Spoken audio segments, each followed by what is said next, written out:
What's up guys, Crave here, and we have here a roguelite in the form of Dreamscaper. Now, roguelites are a pretty fun genre, and the last two I played, which are RoboQuest and Hades, have really been great.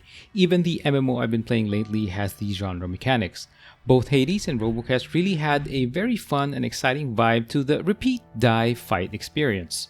For Dreamscaper, a majority of your time is spent in the dream or nightmare world, while the other part is spent in the real world during the very few hours that you are awake.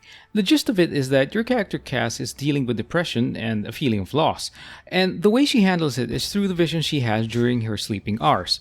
Her visions can involve revisiting memories in the form of puzzles, but being a hack and slash game, Cass is often fighting her way through monsters and seemingly inanimate objects like turrets and traps. The ARPG aspect of the game is done really well and surprisingly impactful. Weapon hits have that connection which a number of games still miss or fail to get.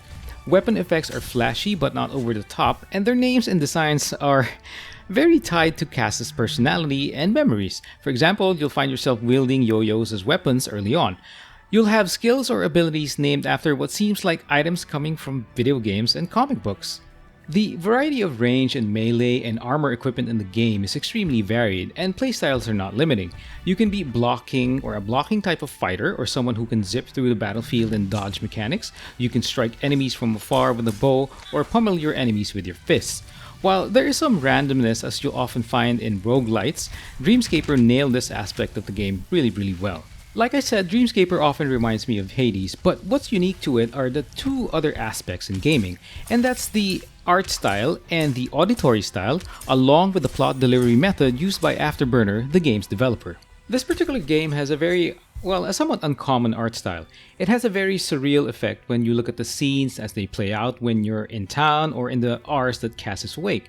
The conversations you have with these faceless NPCs, Cass is also pretty much a faceless person.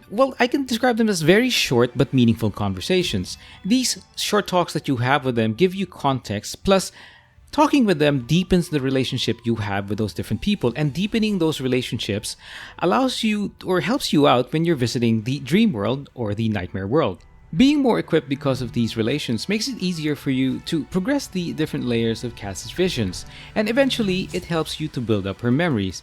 Again, she's depressed and she's dealing with loss. So the whole experience, it's not just a simple hack and slash thing, but the whole experience is, again, not just about beating or mowing down mobs. There's an end goal that Cass has to reach, and it's a meaningful one and a personal one at that. So really, with Dreamscaper, it's been good. The combat, the fighting, the weapons, the abilities that you can equip, and the overall visual and auditory experience just really lends itself well to the plot.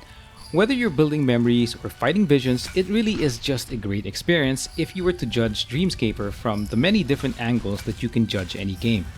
If you like roguelites or ARPGs with a meaningful plot, then this is something you should check out. Thanks for watching this guys, and I'll talk to you soon.